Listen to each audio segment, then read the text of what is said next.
estamos haciendo una serie de prédicas a partir del Evangelio de Juan, pero cada tema, si bien va teniendo el desarrollo natural que Juan presenta en su Evangelio, es autoconclusivo. Así que si viniste hoy por primera vez o ha habido varias semanas en las que no has estado, no te preocupes porque este mensaje es para ti igual y se va a entender. Así que te animo a que puedas disponer tu corazón. Si tienes tu Biblia, puedas abrirla en Juan 4. Vamos a estar reflexionando juntos hoy acerca de el pasaje que va desde el verso 1 al 42, donde se narra la historia del encuentro de Jesús con la mujer samaritana, una historia muy, muy conocida, pero al mismo tiempo profunda y maravillosa. Así que si puedes, busca el pasaje, como decía Anita, en tu Biblia o en tu aplicación, pero para que puedas irlo siguiendo. Pasan muchas cosas en este pasaje. Si pudiéramos hacer una especie de pauta así rápida, Jesús rompe una cantidad enorme de barreras para entrar en una conversación con esta mujer. Se introduce el tema que parte desde tomar lo que estaba pasando para exponer una verdad muy profunda, que es hablar acerca del agua viva, que es la provisión sobreabundante que Jesús trae a la vida de las personas hasta hoy. El corazón de esta mujer queda expuesto. Ella reconoce a Jesús como un hombre de Dios, cree que es un profeta en cuanto al conocimiento que alcanzaba a tener. Y a partir de eso le hace una pregunta que tiene que ver con la adoración. Y luego empieza una revolución en ese lugar. Hay varios temas centrales. Si puedo conectar un poquito con lo que compartía la semana pasada, en un momento hablé de que una de las cosas que pudo haber sido como una tremenda cachetada para Nicodemo, en una conversación que tuvo él, que era un maestro de la ley, con Jesús en la noche, Jesús le dice, para poder ver el reino es necesario que nazcas de nuevo. Y eso era muy fuerte de escuchar por un maestro de la ley judía, porque obviamente él se consideraba como participante del reino, y Jesús le estaba hablando incluso de que hasta para ver le faltaba algo. Y lo que Jesús deja entrever con esa declaración no solo tenía que ver con el propio Nicodemo, sino que lo que estaba diciendo es que el reino, la participación en él, es tan inclusiva que para poder participar, un maestro de la ley necesita entrar, pero al mismo tiempo, incluso una samaritana muy mal vista socialmente, en un lugar socialmente muy mal visto, es como, no quiero decir ningún tipo de población, un lugar para no poner un sesgo a nadie, justo alguien vino de ese lugar y lo voy a ofender. Pero imagínate una población peligrosa y a la persona que es conocida como la persona mala dentro de la población peligrosa. O como un barrio de una connotación social muy mala y ahí está la casa donde vive la persona que tiene la peor reputación dentro de ese barrio. Un poco esa es la idea. El acceso a participar del reino de Dios está disponible para ambos y el camino es el mismo, es nacer de nuevo, está igual de cerca para ambos. Esto viene a ser un poco una extensión de eso. Es muy común tomar este mismo pasaje para hablar de adoración, porque es un tema que se aborda. Es muy común este pasaje para hablar acerca de misiones, porque después de ser transformada la samaritana, cumple un rol misionero explícitamente y tiene un tremendo fruto. Pero hoy yo quiero hablar de otro de los temas que está ahí muy claro, pero que hay que construir un poquito más el contexto para hablar de reconciliación. Quiero que podamos leer esta historia y podamos hablar de reconciliación. Y voy a orar porque mi intención, lo que realmente anhela mi corazón, no es contarte una historia de reconciliación, sino que el Espíritu Santo pueda permear nuestro ser completo hasta producir en nosotros no solo un anhelo, sino la convicción de que hemos sido llamados para ser parte del ministerio de la reconciliación, siendo nosotros primero impactados por esta verdad de que podemos y hemos sido, si hemos creído ya en Cristo, ser reconciliados con Dios, pero al mismo tiempo que podemos ser portavoces de que esa reconciliación está disponible para todos. Eso tiene un costo y vamos a ver que ese costo implica una determinación, pero vale la pena absolutamente.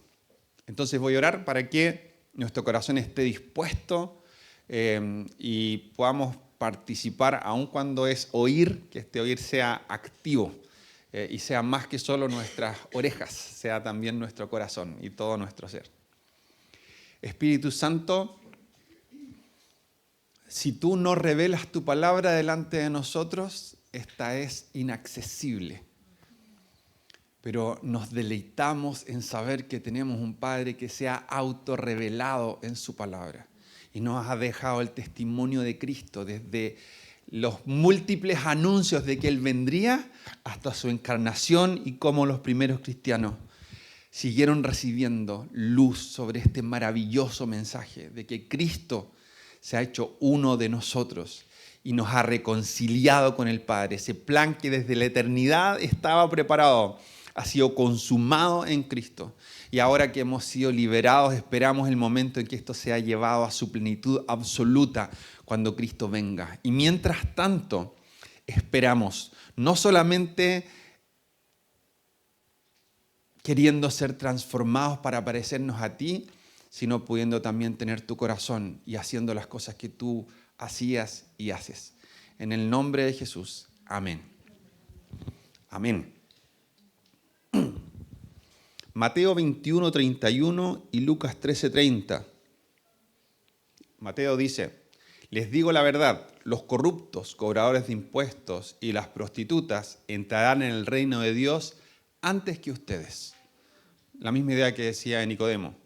Está tan cerca y a veces los que están más rotos están tanto más fácilmente predispuestos que son los que van a disfrutar de la sobreabundancia del reino primero. Lucas 13:30 dice: en efecto hay últimos que serán primeros y primeros que serán últimos. Personas religiosas, pastores, misioneros, apóstoles, personas que en un momento pueden sutilmente confundirse y creer que por tener una vía de ministerio, dedicarse, que tu trabajo sea santo, te habilita o te deja en una mejor posición para entrar al reino, perdiendo la perspectiva de que solo Jesús te habilita para entrar al reino y el reconocimiento de lo que Él ha hecho. No hay nada, absolutamente nada más. Él es el único camino, la verdad y la vida.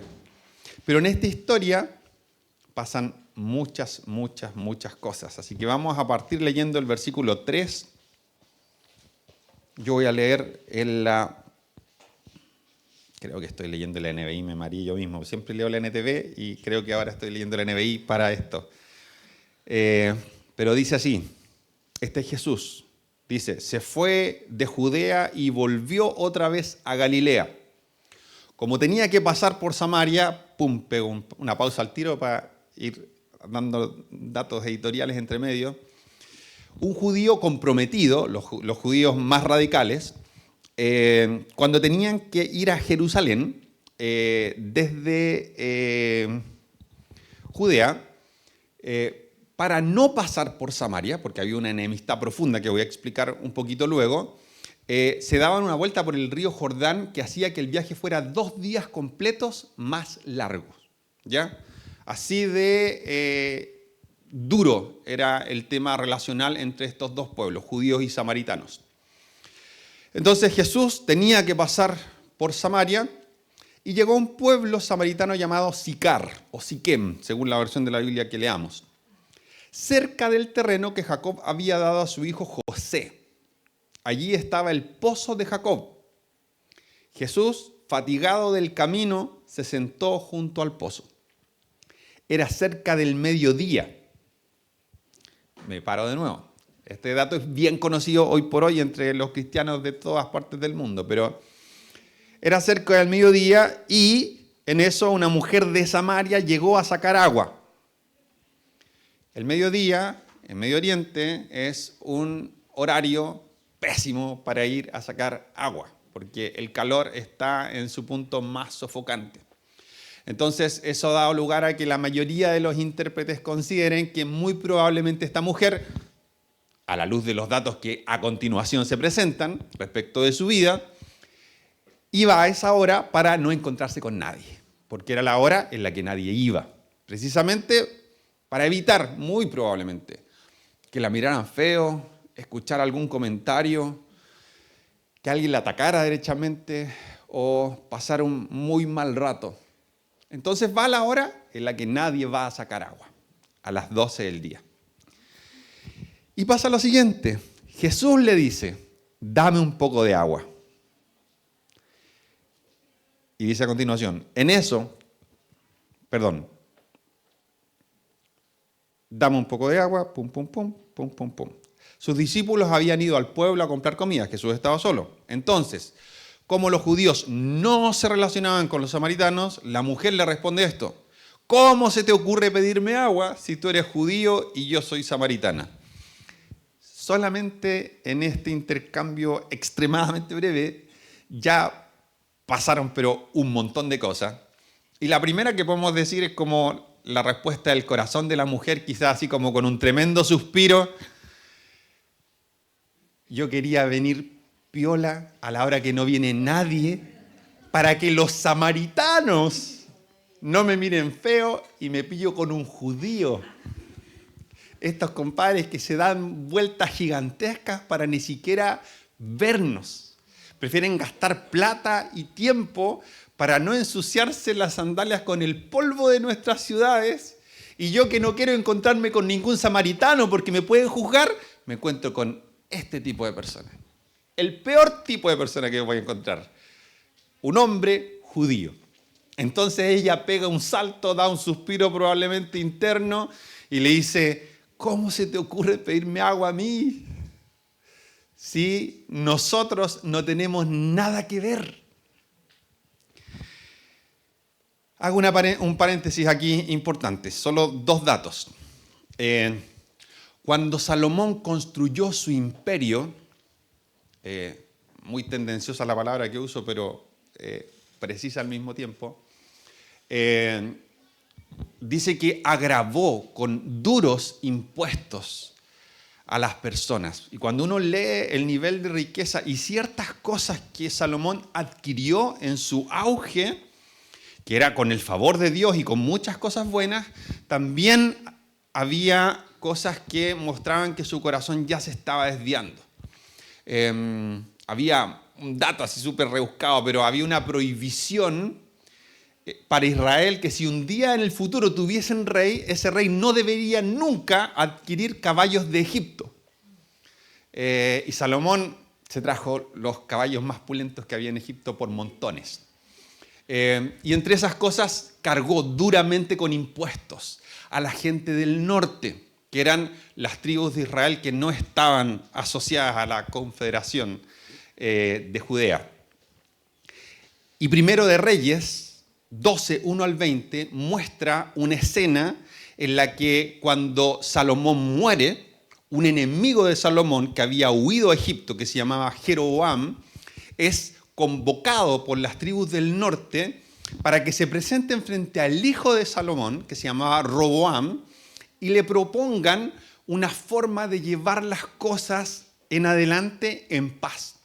Y le piden que deje de agravarlos con los duros impuestos que Salomón les había establecido.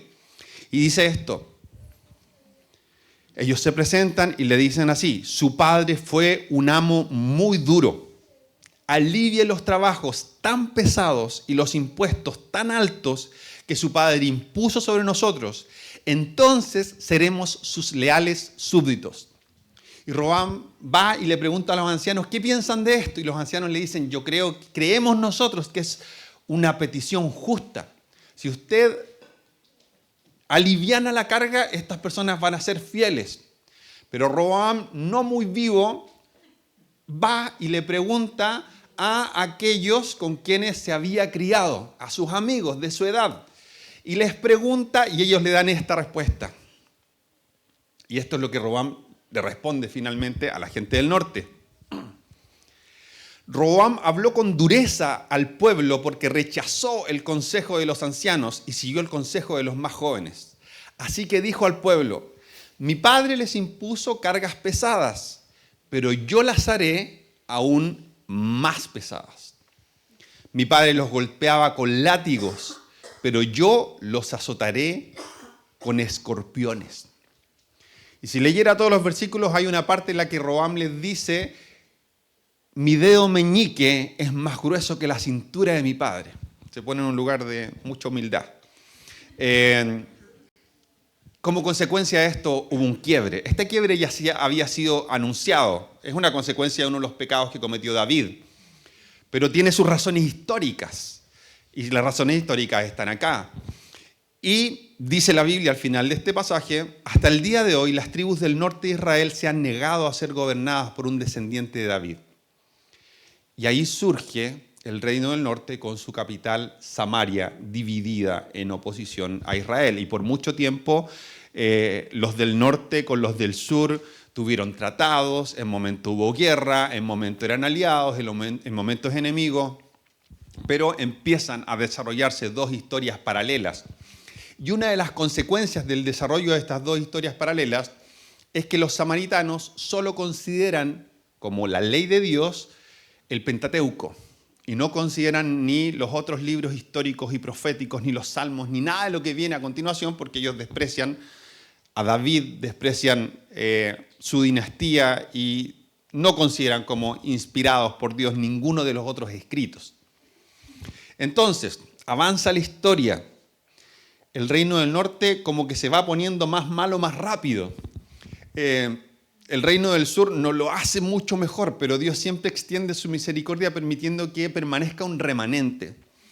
Y Judá va siendo ese remanente, a pesar de que al final ambos terminan de manera parecida. Parecida digo porque, este es el segundo dato histórico importante, en el año 721 a.C., el reino del norte es conquistado por los asirios, después de muchos ultimátums de parte de Dios a través de los profetas, de que si no se arrepentían y se volvían de sus malos caminos, entonces Dios los iba a castigar privándoles de la tierra que les había dado como un regalo. Y pasa esto, y esto es lo que, sumado a lo que pasó con los de Judá después, dejó la embarrada. Los asirios tomaron Samaria y llevaron a la mayoría de la gente al cautiverio, pero los asirios eran muy vivos. No querían que un pueblo conquistado llegara a reorganizarse y recuperar su identidad en el futuro. Por eso, no solo sacaron a la gente de Samaria llevándosela a Asiria y a otros lugares en dispersión, sino que metieron gente de otros pueblos en Samaria para que hubiese una mezcla cultural y religiosa. El resultado de Samaria fue precisamente esa, una mezcolanza, tanto étnica como religiosa. Y Samaria quedó con gente mestiza que practicaba una religión sincretista, una mezcla de distintos tipos de religiones. El reino de Judá sigue su historia, es infiel igual que el reino del norte. El reino del norte desaparece de la historia bíblica en ese momento. No vuelve a saberse del reino del norte como reino, sino que se diluye para siempre. El reino del sur sigue portándose mal y finalmente son igualmente ellos también deportados, pero a Babilonia, como 300 años después. Y en Babilonia la identidad de los judíos es transformada para siempre, porque surgen las sinagogas y surge un celo que antes no existía. Los judíos normalmente veían a alguien ahí bailando cumbia y bailaban cumbia. Veían a alguien matando un chancho y mataban un chancho. Pero después de que van a Babilonia se vuelven nacionalistas extremos. Fue el único recurso sin templo que tuvieron para recordar su cultura, su religión, que eran el pueblo de Dios, y lo hacían en torno a estos espacios llamados sinagogas, y lo traen de vuelta y se vuelve un pueblo celoso. Por eso en los tiempos de Jesús, los israelitas eran personas que tenían un celo étnico, que había sido incluso una deformación de lo que Dios quería, porque Dios siempre quiso bendecir a todas las naciones a través de Israel. Pero después de regresar, de haber estado 70 años cautivos, deportados en Babilonia, llega un Israel que es mucho más celoso étnicamente. Y al frente tiene una Samaria que es la mezcolanza de las mezcolanzas. Pero al mismo tiempo son nosotros mismos, porque somos todos hijos del mismo Abraham. ¿Y cuántas veces ese es el tipo de persona que más nos cuesta perdonar, con quien más nos cuesta reconciliarnos, con el que está en mi propia casa, con el que vivo al frente, con el que más me identifico, pero siento que más me traiciona o más representa todo lo que yo creo que no se debe ser? Entonces, estos dos factores consolidaron la división entre samaritanos y judíos. Por eso un judío que se consideraba religiosamente puro y comprometido hacía lo necesario para no interactuar siquiera con un samaritano. Y la historia sigue. Dice, Jesús contestó frente a esto: ¿cómo se te ocurre pedirme agua a mí? Si supieras lo que Dios puede dar y conocieras al que te está pidiendo agua, contestó Jesús, tú le habrías pedido a él y él te habría dado agua viva. La mujer dijo: Señor, ni siquiera tienes con qué sacar agua y el pozo es hondo. ¿De dónde pues vas a sacar esa agua viva? ¿Acaso eres tú superior a nuestro padre Jacob, que nos dejó este pozo, del cual bebieron él, sus hijos y su ganado? Todo el que beba de esta agua volverá a tener sed, respondió Jesús. Pero el que beba del agua que yo le daré no volverá a tener sed jamás, sino que dentro de él esa agua se convertirá en un manantial del que brotará vida eterna. Fabulosa la oferta. La mujer le dice: Señor, dame de esa agua para que no tenga que volver a las 12 cuando hace calor y exponerme a que la gente me mire feo porque soy una lacra en el pueblito donde vivo. Y Jesús le dice: ve a llamar a tu esposo y vuelve acá. No tengo esposo, respondió ella. Jesús le dijo: bien has dicho, no tienes esposo. Sin Instagram. No es que la psicopateó. Es cierto que has tenido 5 y el que ahora tienes no es tu esposo. En esto has dicho la verdad. Nadie, absolutamente nadie, sino Jesús puede hacer esto de ver en tu interior lo peor que puede haber y exponerlo solo con la intención de hacerte libre. Solo Jesús es capaz de hacer esto. Y la mujer, al igual que Nicodemo, de alguna forma que se queda frente a esta pregunta que podía ser muy ofensiva para este hombre religioso importante, ella no iba para eso al pozo a esa hora. No iba para que alguien le dijese. O sea, la gente tenía las nociones de que ella era una mujer cuya moral era mal vista. Pero yo no sé, este pueblito, Sicar, Siquem, puede, según haya sido un pueblo o haya sido una ciudad, dicen que puede haber tenido entre 300 y 1000 habitantes o entre 3000 a 5000, pero de que era chico, era chico. Yo no sé si todos sabían que había tenido 5 y este sexto no era esposo. Sin duda todos sabían qué tipo de mujer era y cómo había llevado su vida. Pero ella no vino a esta hora de calor a sacar agua para que alguien le enrostrara con detalle. O sea, la gente podía mirarla feo, pero que tuviera el detalle de que tenía 5 y este otro ni siquiera era el marido, no era por lo que ella vino. Y sin embargo, ella es tan impactada, primero porque lo que antecedió a esto es que Jesús le habla, y le habla con naturalidad y con cercanía, que ella reconoce que este conocimiento no puede venir sino de Dios. Entonces le dice: me parece que tú eres un profeta. Lo valida como un hombre de Dios al hacer esa declaración, pero más todavía lo valida en el reconocimiento de eso mismo con lo que le dice a continuación. Y es que le hace una pregunta acerca de el conflicto entre estas dos comunidades.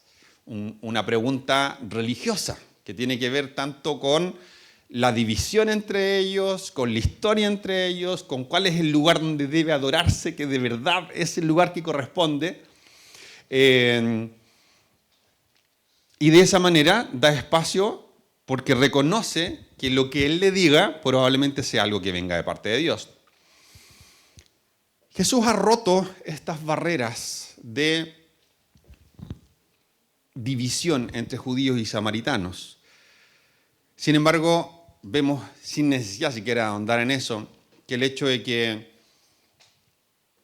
viéramos la interacción entre un hombre y una mujer en público, y más encima una mujer que normalmente la gente evitaba, es otra barrera gigantesca que Jesús rompe. Tenemos el antecedente bastante plausible de que la mujer experimentaba rechazo de su propio pueblo. Entonces esta mujer tenía rechazo de los propios samaritanos. Y muy probablemente esta mujer experimentaba hasta con rechazo contra sí misma. Y por eso se escondía. Pero le hace ella ahora la pregunta porque ya ha reconocido que Jesús es al menos un profeta. Y le dice: nuestros antepasados adoraron en este monte. Y el monte al que se refería era el monte Gerizim. En el siglo IV a.C., incluso se construyó un templo de adoración en ese lugar, que después fue destruido. Pero era un lugar de adoración reconocido y tenía una base bíblica. Cuando los judíos entran a la tierra prometida, Moisés está dando su último gran discurso en el Deuteronomio y menciona el monte Gerizim en dos oportunidades. La primera es Deuteronomio 11:29 y dice: cuando el Señor su Dios los haya hecho entrar en la tierra que van a poseer, ustedes bendecirán al monte Gerizim y maldecirán al monte Ebal. Entonces el monte Gerizim era el monte que representaba la bendición de Dios.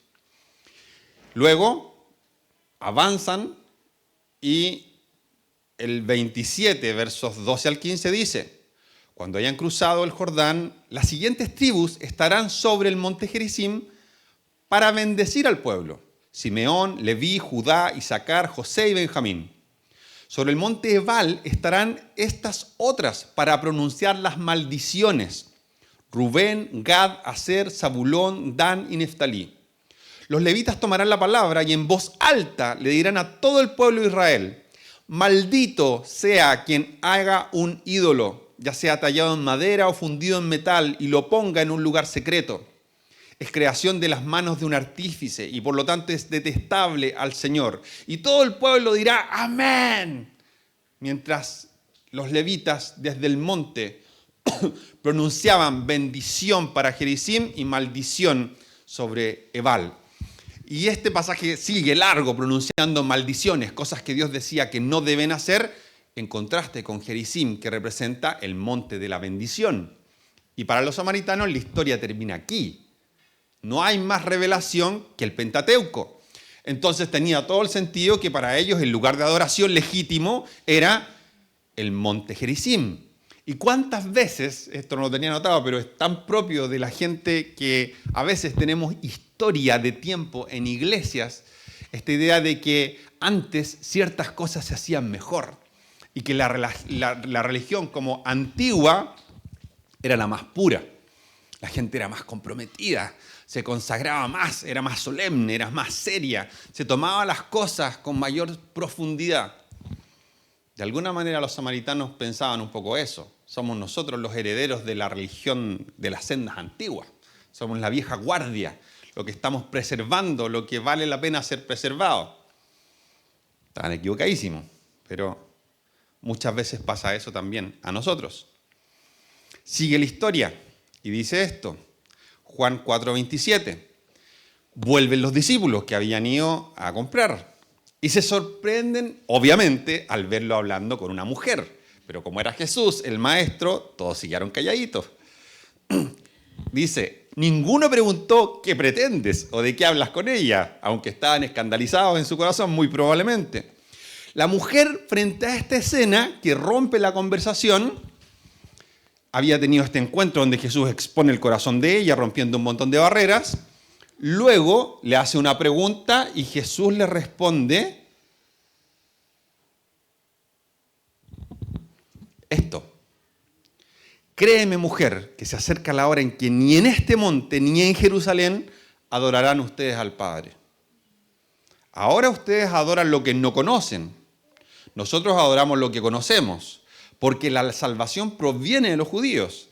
Pero se acerca la hora, y ha llegado ya, en que los verdaderos adoradores rendirán culto al Padre en espíritu y en verdad. Porque así quiere el Padre que sean los que le adoren. Dios es espíritu y los que lo adoran deben hacerlo en espíritu y en verdad. Sé que viene el Mesías, dice ella, al que llaman el Cristo. Cuando Él venga, nos explicará todas las cosas.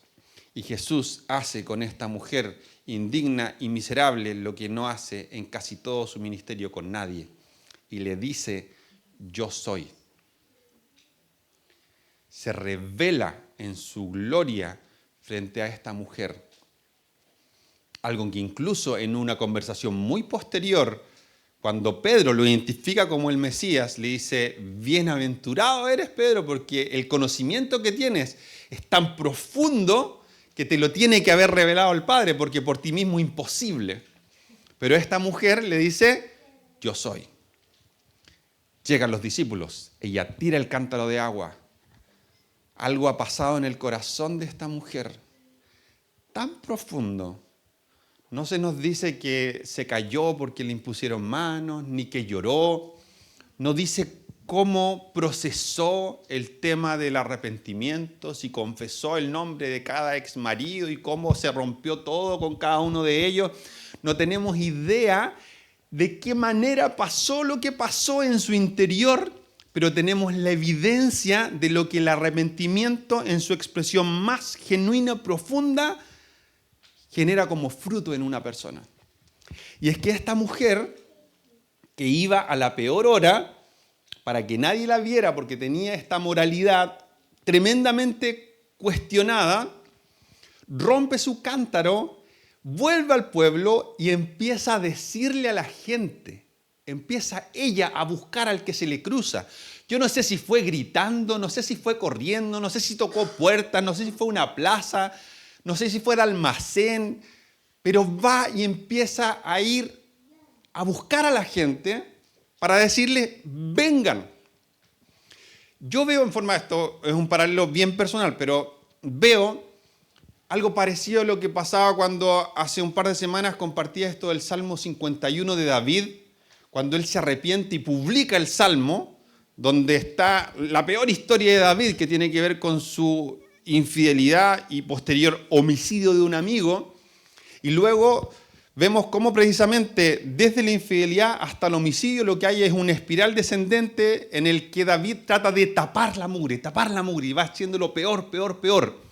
Como pasa con tantas mentiras cuando las personas mentimos y luego no queriendo arrepentirnos, tapamos con una más grande, más grande, más grande, y una infidelidad se transforma en un homicidio por encubrir en vez de confesar. Y esta mujer que estaba escondida, ahora sale, no sé si a las plazas, a los caminos, a los puentes, pero corre en busca de otros. Porque al igual que en David hubo una manifestación de la gracia de Dios en Jesús, en el caso de ella, tan extraordinaria que ya no importaba exponerse en público. De la misma manera que a David no le importó decir, oye, publiquemos esta cuestión y que todos canten que soy un rey que hizo lo que hizo. Y que nadie deje de dar gloria a Dios por ser alguien que perdona de manera tan extraordinaria, tan maravillosa y tan sobreabundante. La mujer grita y le dice, vengan, vengan a ver a un hombre que me ha dicho todo lo que he hecho. ¿No será este el Cristo? Salieron del pueblo y fueron a ver a Jesús. Muchos de los samaritanos que vivían en aquel pueblo, me salté una parte ahí, creyeron en él por el testimonio que daba la mujer. Todos sabían, oye, esta mujer no la vemos nunca. Siempre anda piola en los rincones y ahora sale a buscar gente corriendo. ¿Realmente tiene que ser el Mesías? ¿O algo pasó en el corazón de esta mujer muy profundo que ahora salga con semejante descaro y con tal pasión y desesperación pareciese incluso a buscar a otros? Solo por escuchar eso, muchos creyeron. Me ha dicho todo lo que he hecho. Así que los samaritanos fueron al encuentro de Jesús y le insistieron que se quedara con ellos. Jesús permaneció allí 2 días y muchos más llegaron a creer por lo que él mismo decía. Y aquí termina la historia con esta declaración. Ya no creemos solo por lo que tú dijiste, le decían a la samaritana, sino que ahora lo hemos oído nosotros mismos y sabemos que verdaderamente este es el Salvador del mundo. Y yo quiero hablar de reconciliación por 2 cosas, no solo por la historia de división entre estos 2 pueblos, muy bien representada por esta mujer que era una marginada dentro del pueblo más marginado, sino porque lo que la mujer luego de sentirse libre ella misma expresa es una pregunta sobre la adoración, pero que revela con mucha claridad el gran conflicto entre estos 2 pueblos, un conflicto étnico y religioso. ¿Quién tiene la razón frente a estos 2 hermanos? ¿Quién está haciéndolo bien y quién está haciéndolo mal? Voy a tomar eso de ahí en el cierre, con esto termino este pasaje. Pero la declaración que ellos hacen es extraordinaria en este sentido. No solo porque logran creer en Jesús a partir del testimonio de Él, luego de que se queda estos 2 días, sino porque así como el corazón de la samaritana fue transformado, el corazón de los samaritanos también. Porque ellos no solo confiesan que han creído, sino que se han vuelto ellos mismos, al igual que la samaritana, en agentes de reconciliación. Porque el problema ya no es declarar, este es el Mesías que estábamos esperando. Este es el Mesías de los samaritanos. Teníamos razón nosotros y por eso vino a hablarnos acá. O este es el reconciliador entre samaritanos y judíos. Ellos al identificar a Jesús dicen, este es verdaderamente el Salvador del mundo. De todos. Ya no importa si eres judío o si eres samaritano o si eres gentil. No importa quién seas ni cómo hayas vivido hasta aquí. La revelación de Jesús que dice, yo soy el Mesías, cuenta la historia de que el Mesías es más de lo que nadie pensaba en ese lugar. Y cuando ellos escuchan esto y escuchan lo que Jesús enseña, se dan cuenta de que efectivamente Él es el Mesías, pero no solo tienen al Mesías frente a ellos, sino que el Mesías era más de lo que esperaban. Y no es un Mesías nacionalista, no es ni samaritano ni judío, es el Salvador del mundo entero. Y quiero invitarte a orar por algunas cosas. Este es el cierre de la prédica, pero voy a leerlo porque no es tan corto. Segunda de Corintios 5, 18 y 19 dice, Dios, por medio de Cristo, nos reconcilió consigo mismo y nos dio el ministerio de la reconciliación. Esto es, que en Cristo Dios estaba reconciliando al mundo consigo mismo, no tomándole en cuenta sus pecados y encargándonos a nosotros el mensaje de la reconciliación. Efesios 2:15 dice, pues anuló la ley con sus mandamientos y requisitos. Esto lo hizo para crear en sí mismo de los 2 pueblos, en este caso judíos y gentiles, una nueva humanidad al hacer la paz, para reconciliar con Dios a ambos en un solo cuerpo mediante la cruz, por la que dio muerte a la enemistad.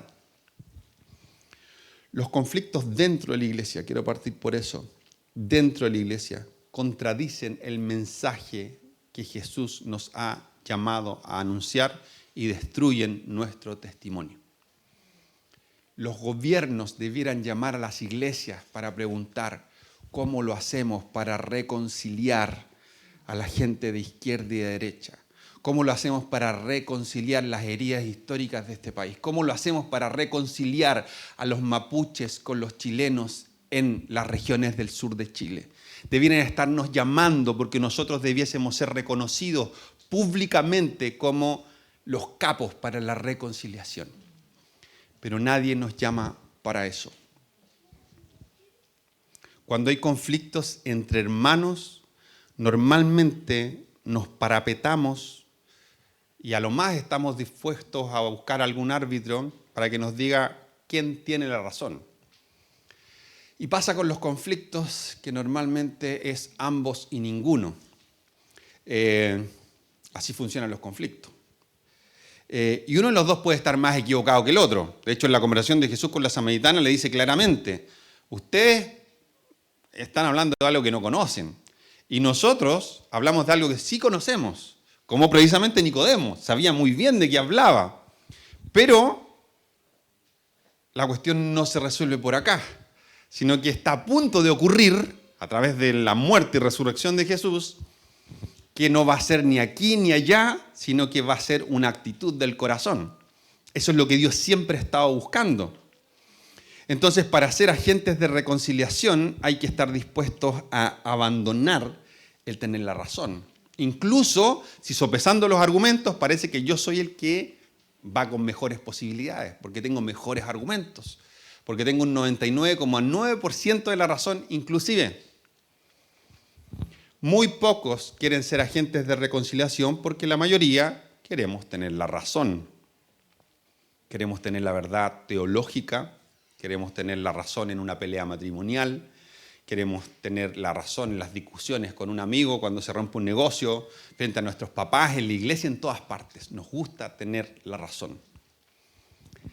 La samaritana, en cambio, fue un agente de reconciliación como pocos, porque estaba tan rota antes de su encuentro con Jesús que era fácil para ella impartir gracia a otros, ya que ella había sido bañada con baldes de gracia a través de las palabras de Jesús.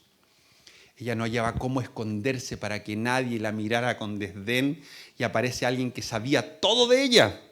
Así lo expresa ella al resto. Alguien me dijo todo lo que he hecho y quiero que ustedes lo conozcan, porque fue la experiencia más maravillosa que he tenido en toda mi vida.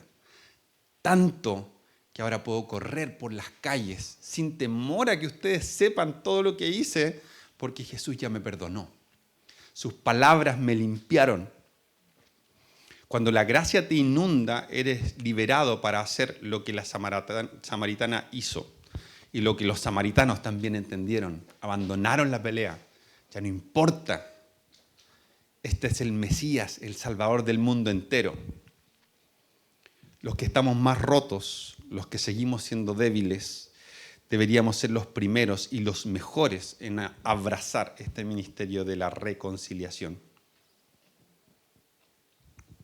Este pueblito que yo decía que podía tener de 300 a 1000 o de 3000 a 5000, tenía una importancia estratégica porque estaba frente al monte Gerizim. Entonces tenía un valor muy simbólico.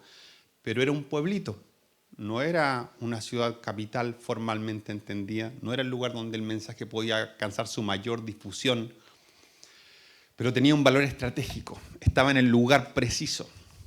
Y yo quisiera, esto es súper una aplicación, no una interpretación, no es que el texto pretenda decir esto, pero yo quisiera pensar que de alguna manera este pueblito eres tú y soy yo. Porque a veces pensamos que el impacto que puede tener el que yo abrace una verdad del Evangelio no va a ser tan grande como para que después me llamen los presidentes y los gobernantes del mundo para ver cómo lo hacemos. Tú que te abuenaste con tu esposa el miércoles, ¿cómo lo haces para que nos enseñes cómo resolver este conflicto macro a nivel país? A veces pensamos qué importancia puede tener. Pero cuando Dios transforma un corazón en una posición estratégica que empieza cambiando su casa, eso marca una gran diferencia. Así que si la palabra de Dios te confronta en esto, eso tiene tremendo valor.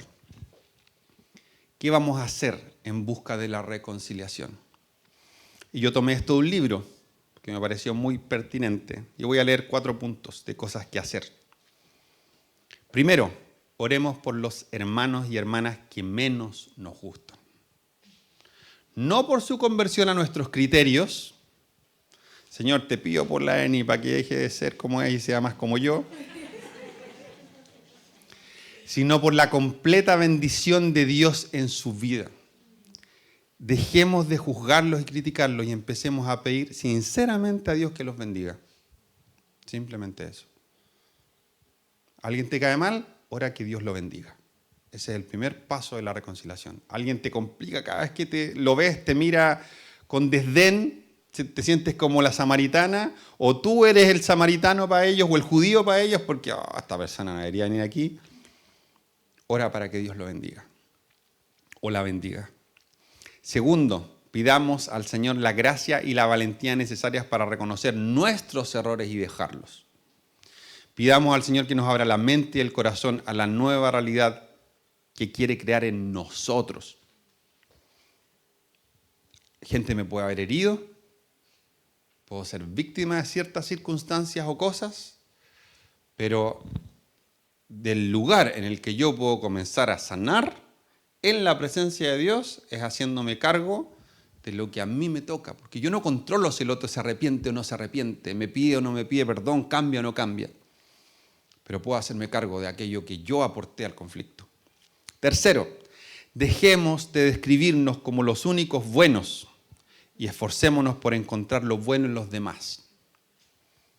Sin duda el otro tiene cosas malas, como yo tengo cosas malas. Y yo puedo enfocarme en las cosas malas o puedo enfocarme en las cosas buenas.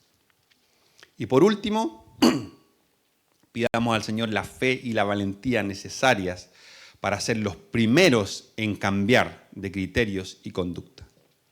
Si todos esperamos a que el otro cambie primero, antes que nosotros, no vamos a avanzar nunca. Alguien tiene que arriesgarse. Yo quiero solo orar. No te voy a pedir hoy que pases adelante. Te quiero animar a que esta semana cualquier persona con quien tengas algo pendiente puedas pedir a Dios sabiduría. No sé si necesariamente esto va a implicar que tengas que ir a conversar con esa persona, no lo sé. Pero empieza a orar por los que más te cuesta amar. Por tu familia, por personas de la iglesia, por cristianos que se juntan 3 cuadras a la derecha, por la iglesia que alguna vez fuiste y te hirió, por alguien que te defraudó. Y empieza a abrazar este ministerio de la reconciliación. ¿Por qué hago esta referencia de que los que estamos más rotos debiéramos ser los que más fácilmente abrazan esto? Porque para la samaritana su vida fue profundamente transformada de pasar de estar emocionalmente y socialmente cautiva a sentirse por completo libre. Eso fue tan valioso para ella que cualquier juicio social, que cualquier conflicto, que cualquier cuestión histórica, que cualquier verdad teológica, da lo mismo el monte, da lo mismo que sea judío. Señor, no esperábamos que fuera judío, pero da lo mismo que sea judío porque lo vi y me di cuenta de que Jesús era más de lo que esperábamos. Es increíble.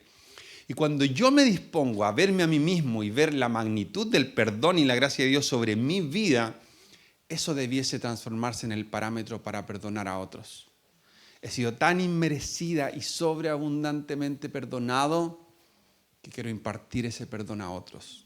Esto que me hizo libre a mí, quiero compartirlo con otros. Y quiero abrazar este ministerio de la reconciliación y decirle a otros, reconcíliense con Dios, porque en eso está la vida, en eso está la salud, en eso está la sanidad, en eso está la restauración, en eso está la sanidad de las heridas del corazón, en eso está la verdad, en eso está la esperanza, en esto está la plenitud. Eso es lo que puede precisamente restaurar todas las cosas. Y voy a orar para pedirle a Dios que recuerdes y que puedas ser valiente y podamos ser valientes y podamos tomar la iniciativa. No tiene sentido siquiera hacer una invitación porque todos tenemos gente a la que tenemos que perdonar. Todos tenemos gente con la que reconciliarnos. La reconciliación es una palabra hasta más compleja que perdón. Nunca tenemos la obligación de volver a tener la misma relación que teníamos antes con alguien que nos hirió. Lo que la Biblia dice es que tenemos que perdonar. Pero la palabra reconciliación nos mete este extra que de nuevo no es tener que volver a la misma relación, pero recordar que no solo debo soltar perdón para liberar al otro, sino que debo estar dispuesto a volverlo a amar. La Biblia no establece un parámetro para no amar a alguien. Entonces la reconciliación es más que solo, está bien, te libero de la culpa, sino que me dispongo a volver a amar. ¿Por qué? No porque yo sea súper bueno, sino porque estoy abrumado por el amor de Dios.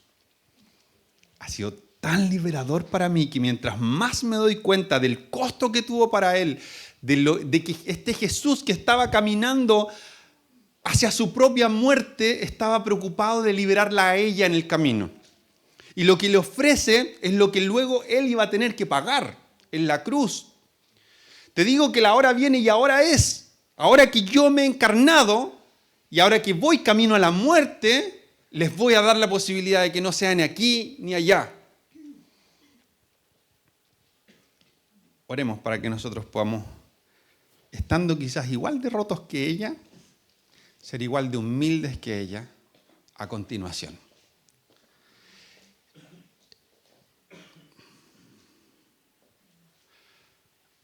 Solo esta última cosa. Jesús dice en un momento, yo no he venido para llamar a justos, sino a pecadores al arrepentimiento. Porque los enfermos no necesitan doctor. Perdón, los sanos no necesitan doctor, sino los enfermos. No es que Jesús creyera que hubiese gente que estaba espiritualmente sana. Es que hay gente que no lo quiere reconocer. Y a veces esas personas somos nosotros. No, el mensaje estuvo bueno hoy día. Si hubiese venido Juanito, hubiese llegado pero impeque. O estuve mirando a Diego todo el rato, que miraba interesado, porque yo sé que... pero tenemos este ministerio de la reconciliación. Espíritu Santo, en el nombre de Jesús, oramos para que tú vengas a nuestro corazón y a nuestra mente, sobre cada uno y sobre esta comunidad como cuerpo, para que primero podamos reconciliarnos y orar, seguir estos 4 pasos.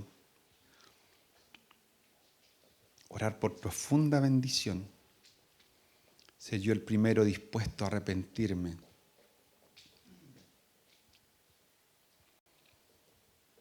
Que podamos hacer esto por personas en nuestra familia, por personas que nos hayan herido, pero que también podamos hacerlo por otros cristianos. Pienso mucho específicamente en otros cristianos, en otras congregaciones de las que muchos han venido. Reconciliación, Señor. Que el cuerpo de Cristo sea uno. Esta no es una iglesia mejor que otras, no es una panacea.